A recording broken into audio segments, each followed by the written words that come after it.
Now may we request Professor Suranjan Das, Vice Chancellor, University of Calcutta, to propose the vote of thanks.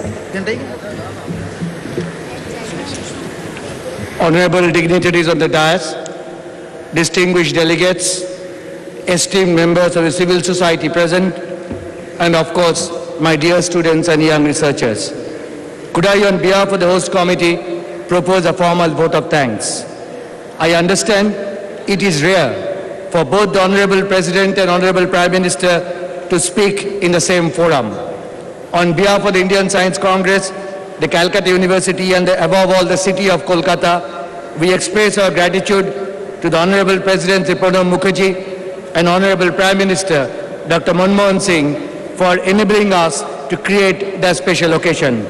Honorable President Sir, Honorable Prime Minister Sir, this session of the Science Congress has attained new heights with your presence. Honorable Governor of West Bengal Sir, as Chairman of the host committee, you effectively intervened at crucial junctures without which we would not have been able to organize this session. Thank you very much, sir. We are most grateful to Honorable Chief Minister Srimati Mamata Banerjee for being with us today. The willing support from all sections of the West Bengal government has made this session and the present Congress possible. Honorable Chief Minister, Madam, you remain a source of support for Calcutta University, and surely with your support we will attain new heights. We express sincere gratitude to Honorable Minister Mr. S. Jaipal Reddy for kindly joining this inaugural program. Honorable Minister, sir, your presence will help us to fulfill the mandate given to us. I also take this opportunity to sincerely thank Professor Bali, Professor Sopti, and other council members of the Indian Science Congress Association for helping us to organize the Congress. We sincerely thank the approximately 10,000 delegates for choosing to join the historic centenary session in this historic city. We particularly appreciate the opportunity of welcoming the Nobel laureates and 60 esteemed scientists from overseas whose presence has imparted a truly international character to the Congress. I need not individually thank the institutions which form the Committee of Votes or the three collaborating partners, the BSNL, Techno India Group and Heritage Institute. We have worked collectively to provide the best possible infrastructure for academic sessions and local hospitality for the delegates. If there have been lapses on our part, we request you to bear with us.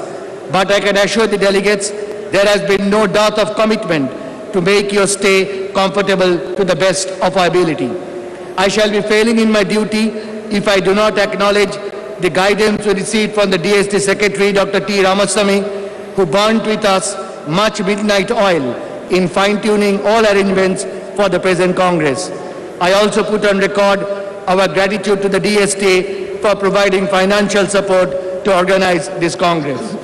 Honorable Prime Minister, sir, the Calcutta University commits itself to contribute to the realization of the new science policy which you have just unveiled. It is only through such initiatives that the quality as well as social science role may be advanced. In this regard, can I conclude with a statement by Richard Feynman on science education, and I quote, "I think we should teach students wonders, and that the purpose of knowledge is to appreciate the wonders even more, and that the knowledge is just to put into correct framework the wonder that nature is," unquote. Let this centenary session dedicate itself to this science education philosophy and the generation of what Jawaharlal Nehru called the scientific temper. Thank you very much indeed. Thank you, sir.